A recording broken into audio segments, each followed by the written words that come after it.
السلام علیکم ورحمۃ اللہ تعالی وبرکاتہ۔ معزز سامعین و ناظرین، آپ کیسے ہیں؟ خیریت سے ہوں گے؟ الحمدللہ ثم الحمدللہ۔ آج میں پھر ایک بار آپ کی خدمت میں اہم عمل لے کر حاضر خدمت ہو چکا ہوں۔ معزز سامعین و ناظرین، آپ ہمارے اس چینل کو وزٹ کرتے ہیں اور ہم آپ کی محبت کی خاطر آپ کو مشکلات سے نکالنے کے لیے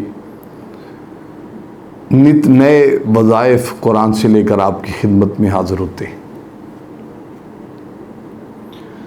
آج ہے مشکل اور حاجات کے معاملے میں جو آپ لوگ پریشان ہوتے ہیں۔ آپ سوچتے ہیں کہ ہماری حاجات کیسے پوری ہوں گی، ہماری مشکلات کیسے دور ہوں گی، ہمارے یہ جو معاملات اب چل رہے ہیں یہ کیسے ٹھیک ہوں گے۔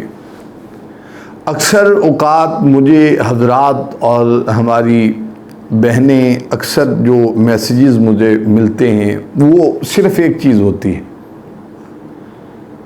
کہتے ہیں حضور ہم پہلے ٹھیک تھے، اب جو معاملات ہیں یہ خراب ہو رہے ہیں، اب معاملات دن بدن یہ گرتے جا رہے ہیں، معاملات دن بدن بگڑتے جا رہے ہیں، معاملات دن بدن یہ خراب ہو رہے ہیں۔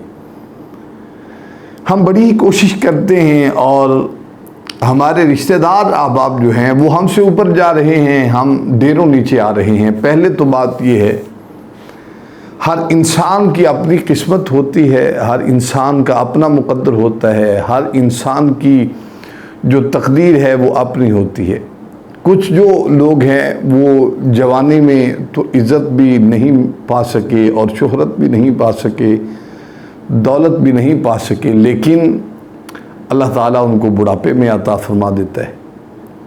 یہ اس کے فیصلے ہیں قدرت خداوندی کے۔ لیکن میں آپ کو یہ عرض کرنا چاہتا ہوں، اگر آپ کی حاجات پوری نہیں ہو رہی، دن بدن آپ مشکلات میں دستے جا رہے ہیں اور آپ دیکھ رہے ہیں کہ اس سے نکلنے کا کوئی راستہ مجھے میسر نہیں ہے، میں فلاں پیر کے پاس بھی گیا، میں فلاں پیر کے پاس بھی گیا، میں فلاں عالم کے پاس گیا، فلاں حافظ قرآن کے پاس گیا، فلاں امام مسجد کے پاس گیا، لیکن سب ہی مجھے نوچنے پر لگے ہوئے ہیں، کوئی میرا کام نہیں کر رہا۔ تو میں آپ کو یہ دعوت محبت دیتا ہوں کہ آپ کو کسی کے پاس جانے کی ضرورت نہیں ہے، آپ گھر بیٹھے یہ عمل کریں جو میں آپ کو پیش کرنے والا ہوں۔ آپ کی تمام مشکلات، آپ کی تمام حاجات انشاءاللہ تبارک و تعالی وہ پوری ہو جائیں گی۔ کرنا آپ نے کیا ہے؟ آپ نے جو اللہ کا اسم ہے یا وہاب، اس اسم مقدس کو ایک تسبیح روزانہ بعد نماز عصر آپ پڑھ لیں۔ یہ آپ اپنی روٹین بنا لیں، کم از کم جو آپ حاجت اپنے ذہن میں رکھے ہوئے ہیں، جو آپ کی مشکلات اپنے دل میں رکھے ہوئے ہیں کہ آپ چاہتے ہیں کہ یہ میری مشکلات دور ہو جائیں، ان کو آپ تصور میں رکھیں۔ اور جیسے کہ قرآن پاک میں ہے، اللہ تعالیٰ نے انسان کو جب تخلیق کیا تو اس کی مشکلات، اس کی پریشانی، اس کی آفات سب لکھی جا چکی ہیں، اور جب لکھا جا چکا ہے تو یہ بدلے گا کیسے؟ بدلے گا آپ کی دعاؤں سے، بدلے گا اللہ کے آگے گڑ گڑانے سے، بدلے گا اللہ کا ذکر کرنے سے، یہ تمام معاملات بدلیں گے اللہ کو یاد کرنے سے۔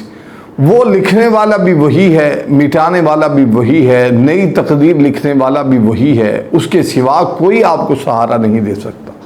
یہ اس بات کو آپ اپنے ذہن نشین فرما لیں۔ لہذا آپ ایک تسبیح روزانہ بعد نماز عصر ادا کریں۔ اگر آپ چاہتے ہیں کہ یہ میرے کام جلدی سے جلدی ہو جائیں تو آپ اس کو بکثرت پڑھنا شروع کر دیں، کھلا پڑھنا شروع کر دیں۔ اول آخر درود پاک ضرور پڑھیں، اللہ تعالیٰ آپ کی ہر مشکلات کو آسان فرمائے، آپ کے لیے ڈیروں خوشیاں اللہ تعالیٰ آپ کو نصیب فرمائے۔ السلام علیکم ورحمۃ اللہ تعالیٰ وبرکاتہ۔